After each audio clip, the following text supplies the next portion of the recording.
Hey, what's up, everybody? Jimmy Smith with the post-fight Yair Rodriguez versus Jeremy Stephens. The pre-fight, I didn't do a YouTube movie for it. But I did go over it on my podcast. There's a link below that I'm going to put so you guys can check it out if you like it. A lot of people ask me about a podcast. I already do one with Ryan Moody, and we before and after every fight. So I did the podcast for it, but I didn't have time to shoot the movie before the fight itself happened. A lot of personal stuff going on. So anyway, click below and check it out and let me know what you think. But this is the post-fight.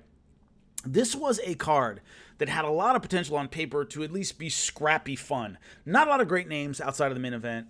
No big star power. But it was fighting Mexico City. A lot of Mexican fighters who would lay it all out on the line. So it had potential to be kind of that sleeper that has some interesting fights on it.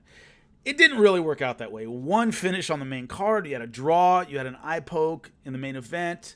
Disappointing all in all, but let's go over it anyway. Steven Peterson versus Martin Bravo. Only finish on the main card. Steven Peterson called a couple of his fights when I was working for the UFC. A step forward, brawling kind of guy. Pretty basic, but tough, durable, can dish it out and can take it. A fun scrapper at this weight class. That's pretty much what he is.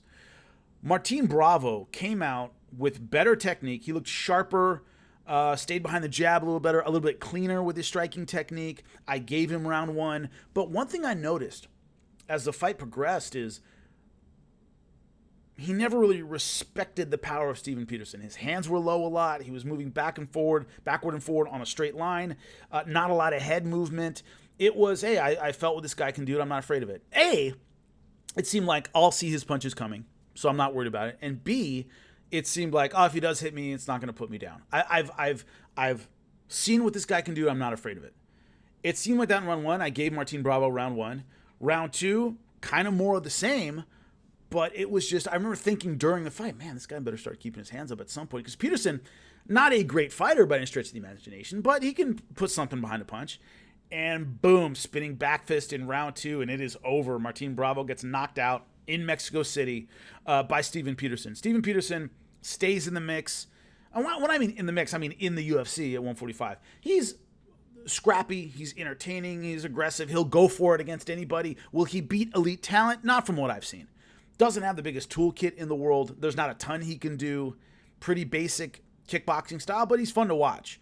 Martin Bravo, that's his third. One was by knockout in 26 seconds. Humberto Bandonai did that. Then he lost to Alex Caceres by decision. And now this is his third one in a row, this one by knockout. Will he be gone? One advantage he has is he's a Mexican fighter, and they want to make inroads in Mexico. You have to keep fighters with that ethnic niche around if you want to do shows in that country. Want to do a show in Russia? You need Russian fighters. You want to do a show in Mexico? You need Mexican fighters. Same thing in Canada, everywhere. So in the U.S. and Brazil, there are enough of those fighters. You can get rid of a guy who's lost 3-0. You'll get another Brazilian. Mexico, which is just emerging in terms of MMA, they don't have a ton. So the fact that Martin Bravo is a Mexican fighter with some fan base and they want to do shows in Mexico might keep him around. When most fighters who lost their last three like that might get cut, I think Martin Bravo stays around for at least one more, simply because they're going back to Mexico. They need more Mexican fighters. Irene Aldana versus Vanessa Melo. Irene Aldana kept it on the feet and was busier. It was a kickboxing match the entire time, and she was busier. She threw more. She was cleaner with her technique. She was more aggressive. She was just the better kickboxer, and it was pretty much a kickboxing match. It's going to be hard for a lot of fighters to keep up with the volume of Irene Aldana. Irene Aldana can throw a lot. She throws a lot of strikes. And for those who remember the Paul Williams, if you're a boxing fan, it's just not that he was a knockout puncher or anything, but he just threw so many punches. Fighters just couldn't keep up. And Aldana has that kind of style, which I like. A lot of times it's really entertaining, especially at this weight class. But that's what she did. She outworked Vanessa Melo, got a unanimous decision. I thought she deserved it. Brandon Moreno versus Askarov. I thought Moreno won it. I should watch it again, knowing it's a draw now. I thought Moreno won rounds 1 and 3, if I remember correctly. I thought Askarov won round 2, but I thought Moreno did enough to win the fight. And also, there was a draw card, 29-28, and then there was another, 28-28, then there was a 28-29, and then a 30-27. So these cards that are all over the place bug me. It's just, how can two judges 3 judges in this case see something totally different in such a radical way. It's a little weird. What is the 30-27 judge seeing that the 28-28 judge isn't seeing? It's just, it's weird. So I'm not crime fix and robbery and all that dumb stuff. If there was a fix, it'd probably go to the Mexican fighter in Mexico. But I just don't like the judging on that. I thought Moreno won it. I wouldn't call it a robbery. I'm not all freaking out about it. I just thought Moreno won it. One thing that fight really reminded me of is I have an old school coach in LA where I started named Hey Giogo. He came up with like Murlo Bustamante and Alan Goes and Ricardo Laborio and all the Carlson Gracie guys. He's one of those original guys. And one thing he always used to tell me when we used to train is you give up good position, it's over. It's over. Against old school guys, they will never let you go. If Jean-Jacques Machado, for those who don't know, gets side control on you, Jimmy, you're never getting out. Rickson Gracie mounts you, you're never getting out. You'll never get that position back. When you see somebody like Kron Gracie or Damian Maia, it's the same thing. When they get side control, that's it. They are not getting out of that. You're not getting out of there. They are not giving up that position. This position, in this case, Moreno and Askarov, constantly flipping positions. One guy would get dominant position, the other one kind of beast out of it, and the other one would get dominant position. I kept thinking of that. When you watch a Kron or you watch a Damian Maia or a Jacare, and you see how they control position, and it's like, oh my God, it's like having an anaconda around you. There is no, I just beasted him off me and got out. That doesn't happen. But it's interesting to see that, because that's what I kept thinking when I was watching this as a jiu-jitsu guys. Man, they settled down more on positions. Be a lot easier. But a lot of switching around, but I thought Moreno won rounds 1 and 3. Please let me know what you guys think. Carlos Esparza, Alexa Grasso. Carlos Esparza, if you listen to the podcast, which hopefully you do and enjoy it, where I broke it down, Carlos Esparza is one of those, when she's in the pocket, when things are going her way, I call her a front runner, meaning when she's ahead and everything's going her way, she's great. And I thought early on, she really got her takedown going against Alexa Grasso. She was really in her comfort zone. Takedown was working, ground and pound. She was able to get body lock positions, clinch positions. That's where she's in the pocket and great. Round 3, Alexa Grasso, of course, comes back. Gnarly armbar, folded her arm the wrong way. Incredible resilience by Carlos Esparza to beast out of that position and get out. But I thought Alexa Grasso won the 3rd round. I do see the draw here. I see why you would go 10-8 from that 3rd round and call it a draw. I totally understand that. But I understand why Carla Esparza won it on 2 judges' scorecards. I thought she won the first 2 rounds. The only thing that Grasso could get is a draw on the 3rd with a 10-8. And she did have a dominant performance, but that's obviously a gray area about when you give a 10-8, and the judges went with Carla Esparza. Well-deserved. But she kept the fight in her wheelhouse. That's what led to her win. Yair Rodriguez versus Jeremy Stephens.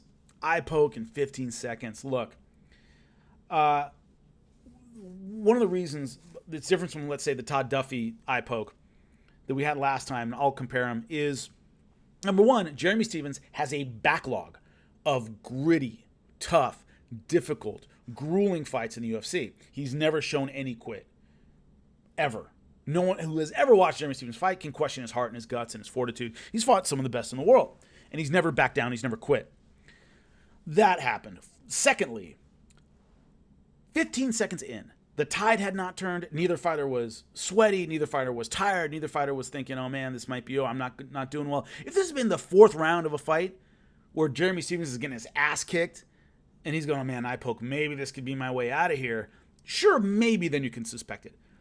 15 seconds into a fight you've been working toward for 3 months, and you're going to opt out in front of the other guy's home crowd? No fucking way. No fucking way. And they checked the fight out, the eye out for a long time. He really tried. And by the end, he couldn't open the damn thing. And then, of course, there were pictures, I don't know if you've seen on social media, of him in the hospital. He's got a bandage like this. He just scratched his cornea, which sucks if you've been through that before. I have, and it's terrible. It's like a piece of sand in your eye that won't move. You can't get it out, and it's every time you move your eye. It's horrible. So, anyway, I had a scratch on my eyeball. I don't even think it was a corneal scratch, and it was just terrible. It's like getting sand in your eye and you can't get it out. It sucks. So he really tried as long as he could. He has a backlog of very tough fights, and it was so soon in the fight. You'd have to really have a problem to opt out of a fight in 10, 15 seconds. You have a beef with the promoter, or you're walking in there with a severe injury nobody knows about, and you're like, okay, this is my way out. I have, my ACL's blown, and I didn't tell anybody, and now I can get out and maybe rehab. None of those things do I have any evidence for. So I don't believe Jeremy Stephens I don't think any rational MMA fan would believe Jeremy Stephens just opted out of that fight. Afterward, the interview where Bisping comes up to him and Yair Rodriguez is kind of freaking out, starts yelling at him, kind of pushes him. Shit like that happens. Fighters get really emotional, especially after something like that. Yair Rodriguez tremendously disappointed. Fight in front of his hometown crowd in the last 10 seconds, everybody's booing. The guy's emotional. So, number one, things like that happen sometimes. Fighters get emotional and yell, whatever. And you as a commentator just like, hey, man, take a breath. I'm not your enemy here. Calm down. It's cool. And he calms down, generally. Secondly, I saw people on a couple people on social media go, man, Bisping didn't even flinch, didn't even back up. You're not going to hit the commentator. I don't care how mad you are or what you think's going on. Bisping, myself, any color commentator goes in there. We didn't cause this problem. It has nothing to do with us. So fighters can get emotional about stuff. I've never, ever worried in an interview that a fighter was going to go after me for some stupid reason. That's career suicide. The UFC would not look kindly upon something like that. No promotion would. And Bisping's, not getting ready for a fight must be seriously north of 200 pounds. That's a big dude. Taking a swing at him when you're 145 pounder, not a good idea. Not a good idea. So anyway, people are like, oh, Bisping didn't look scared. I've had fighters freak out at me too. And, the odds that they're going to actually take a swing at you are pretty slim. So I think Bisping was right to not be afraid. But a card that maybe had some scrappy potential fell flat for a lot of reasons that didn't necessarily have anything to do with the fighters that actually showed up that night. But anyway, I'll be here before and after the next fights. I hope you enjoy and check out the podcast link. Let me know what you think.